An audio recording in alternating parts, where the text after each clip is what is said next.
How did a man who grew up with nothing rise to a life so luxurious it almost feels unreal? JD Vance's story looks like success, until you begin to wonder, where did all that wealth come from? Today, we are diving into the trillionaire life of JD Vance. Early life and education. Have you ever watched someone grow up inside a world that almost swallowed them whole, and still rise anyway? That's what it felt like watching JD Vance's childhood unfold. From the moment he was born on August 2nd, 1984, in Middletown, Ohio, his life looked like one long fight against the odds. For starters, JD, or better still, James David's, childhood wasn't just unstable. It felt like living in a house with no foundation. When he was just 6 years old, his biological father, Donald Bowman, left and never came back.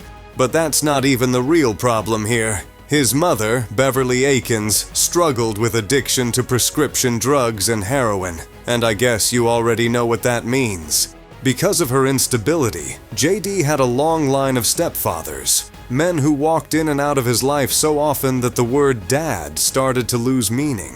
Imagine being a child who never knew if the person putting you to sleep tonight would still be there tomorrow morning.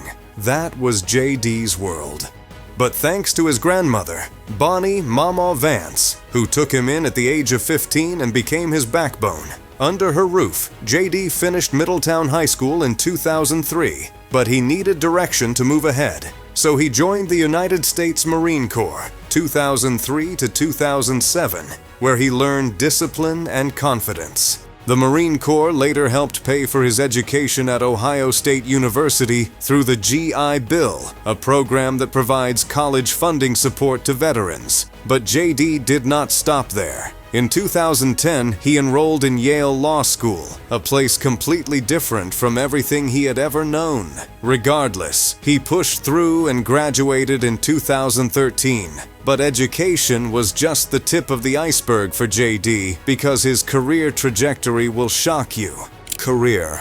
To be honest, JD Vance's career never felt ordinary to me. It felt strategic, calculated, almost like every move was part of a bigger plan that only he could see. Right after graduating from Yale Law School in 2013, JD started working as an assistant to a federal judge in Kentucky, then moved to Washington in 2014 to work as a corporate lawyer at the Sidley Austin firm. But JD didn't stay long. He said the work didn't fulfill him, and maybe that's true. But I've always wondered, was it the work? Or was he simply staring at something bigger? Because the moment he left law, he didn't slow down. He leveled up. In 2015, he moved straight into the heart of the tech world, San Francisco. That's where he entered the world of venture capital, working with billionaires like Peter Thiel and Steve Case, and later co-founding his own firm, Naria Capital, investing big money in risky tech companies for even bigger returns. From there, it was business deals, investments, board meetings. JD was suddenly in rooms where the price of one conversation could change a man's life. And it did. This phase made him wealthy, connected, and very, very visible. But the defining moment of JD's life came when he wrote his life story, Hillbilly Elegy, the memoir that made the whole country say his name out loud. The book became a national bestseller and was even adapted into the 2020 Netflix film Hillbilly Elegy. It was supposed to explain the struggles of working-class America, but some people whispered that it was also JD's way of introducing himself to the political world, quietly, softly, without making it obvious. But nothing, and I mean nothing, shook people like the moment JD Vance entered politics, because in 2016, he was one of Donald Trump's loudest critics. He warned people about Trump. He compared him to dangerous world leaders like Adolf Hitler. He even said Trump could become America's Hitler, and most people agreed with him. But by 2021, everything changed. JD deleted old tweets about Trump, apologized, and then fully supported Trump. And not long after, Trump endorsed him, and he won the Senate seat in 2022, but later resigned to become Trump's running mate. Now JD Vance is the Vice President of the United States. Tell me, does a transformation that dramatic happen by accident? Because the timing, the connections, the money, and the power all seem to line up just a little too perfectly for Vance. But the shocking part isn't his career twist. Wait till you hear about his family. Family? Have you ever seen two people who look like they came from entirely different worlds, somehow fit together like they were always meant to? That's JD Vance and Usha Chilukuri's love story. Because really, nothing about them made sense. JD grew up in a chaotic steel town in Ohio, while Usha grew up in peaceful San Diego, California, in a Hindu immigrant family from India. The difference is clear. He came from an unstable family. She came from a family with structure. So how did these two ever meet? Well, they met at Yale Law School. Their relationship started with a quiet friendship, and their connection was highly intellectual. I mean, they were classmates, assigned to the same discussion group on social decline in white America, a topic that JD would later write about in his book, Hillbilly Elegy. But why did Usha notice JD? Maybe it was his honesty. Perhaps it was the way he thought so deeply about things most people avoided. And why did JD notice her? Because Usha seemed to understand him, sometimes better than he understood himself. And somewhere in the middle of that, almost without realizing it, they fell in love. By 2014, they got married, with 2 ceremonies, one Christian and one Hindu. Believe me, it felt like the perfect balance. 2 different worlds became one. They built a life together with 3 children, Ewan, Vivek, and little Mirabelle. And for years, their family felt unshakable, solid, almost untouchable.